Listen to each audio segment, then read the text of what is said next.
You know, like the first time I did it, I couldn't really believe I did it. They've tried to portray me like I was some kind of a creature, right? I was just like everybody else out there. Probably 99.9% of the time, I'm as normal as he is or anybody else is. But there's that 1% of the time or whatever that there's some kind of a problem there. He was a monster. He is still a monster until the day he takes his last breath. It was pretty easy to tell from the very minute I grabbed McVey that she wasn't like the others. Bobby DeLon, thank you. Thank you for choosing me instead of another 17-year-old little girl. And that's probably why she's still alive, walking and talking today.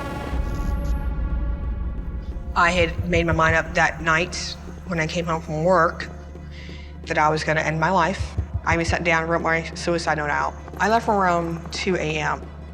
when I got off my shift. I remember being happy. I was happy. I know when I go home, I'm going to end my life. I was happy. I'm going to be free. While she bikes through the dark, empty streets, she notices a red car parked in front of a church. I don't know why it seemed odd to me. And I just kind of shrugged it off. It's like, I'll be okay. She ignores her instinct, but the driver of the car is hiding behind a parked van. Next thing I was just yanked off my bicycle, horrifically, just so forceful. Knocked the breath out of me. I felt the barrel of a gun to my left temple. I remember him putting a blindfold on my face. I was ordered to take all my clothes off. He ties me up, ligatures on my wrists, ankles. Throws me in the car, yells at me to keep my eyes shut, and that if I showed him a good time, he was not going to kill me. My grandmother's boyfriend used to put a gun to my head every time he molested me for 3 years. It was nothing new to me. Lisa does everything the man says, as she is threatened with a gun. Then the man starts the car and takes her away. Lisa sitting blindfolded in the passenger seat, her clothes bundled at her feet. I had no clue where we're going. This is going to be it. This is going to be it. Rape and death. Next thing, to my surprise, my abductor makes me get dressed. The man removes her bindings from her wrists and her ankles, but keeps her blindfolded. Lisa is taken out of the car and into an apartment building. Once inside, she's thrown onto a bed. He raped me any way you can imagine. He raped me. Very painful. Very painful. I would just go far away. I would sometimes pretend I was in a field of flowers, a happy place. I would just disconnect from the rest of the world and just become completely numb. Tired of living, just tired of being abused. I didn't see any other way out. I didn't want to live. I remember thinking of my family, my sister, my brothers. What are they going to do without me? And I kept thinking, I gotta get out of this some way, somehow. I have to get out of this. I had to reach down deep in my soul. I just had a new sense of wanting to survive. I would do whatever it took. She asks to go to the bathroom. He refuses. She insists, claiming she would pee right there in the bed if he denies her to go. He allows her to go in, where she could be alone for a moment. Her plan has worked. I was putting my fingerprints everywhere. The vanity mirror, on the walls, to show the police I was fighting, trying to leave my marks to say, hey, listen, I was here. I was one of his victims. She knows that to survive, she would need to gain his trust, so she begins a dangerous mind game. There was a moment we had a conversation. I had asked him why was he doing this to me. He said due to a recent breakup, he was getting back at women in general. And I played on his heartstrings. I said, listen, I can be your girlfriend. We don't have to tell anybody how we met. You seem like a pretty nice guy. I had to show he had control and that I respected him, no matter what. One slip, and I would have been dead. And that's when he said, no, I can't keep you. He told me to get some rest, get some sleep. It'd be over in a little while. Around 3:30 a.m., the man takes Lisa out into the car. He drives her off blindfolded again. she starts to see her end is near.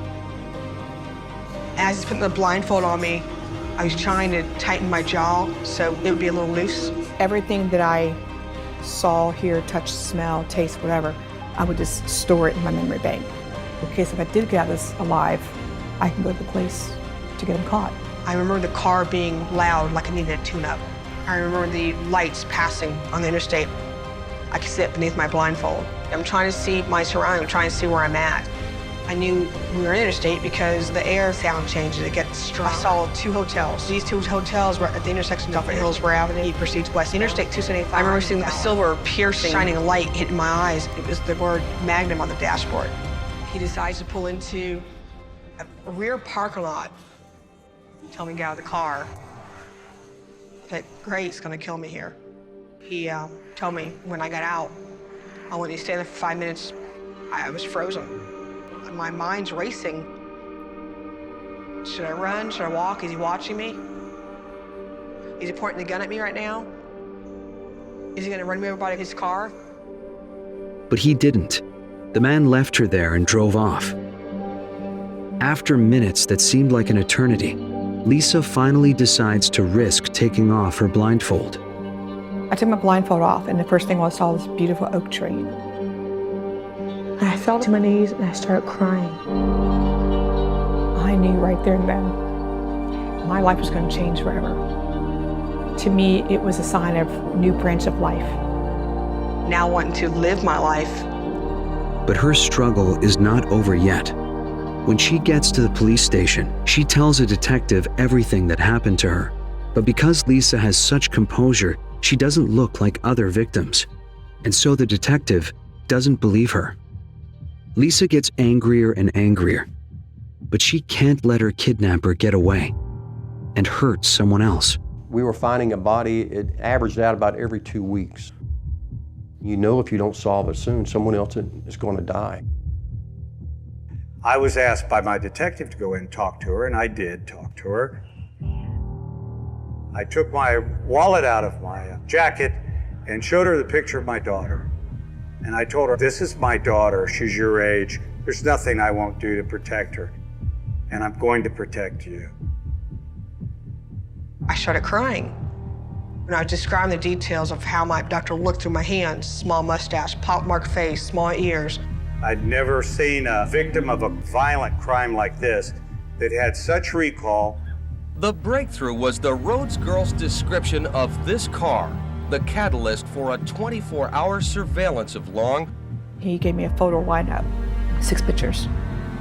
I said, that's your guy. Just take your time. You gotta take your time. I'm telling you, that's your guy. He's the one that abducted me. We were confident we had the right suspect. It was imperative for us to move as quickly as possible. All of a sudden they said, we've got him. And they ran out into the parking lot. They handcuffed him, put him in the car, read him his rights. Late this evening, investigating officers from the task force have arrested and charged Robert J. Long, and we have charged him with 9 counts of first-degree murder. Bobby Joe Long's arrest came with the help of a young girl, a teenager, who he kidnapped. Now, she got away, and then she helped lead detectives to the serial killer. But how many more would he have killed had it not been for the one victim who escaped him?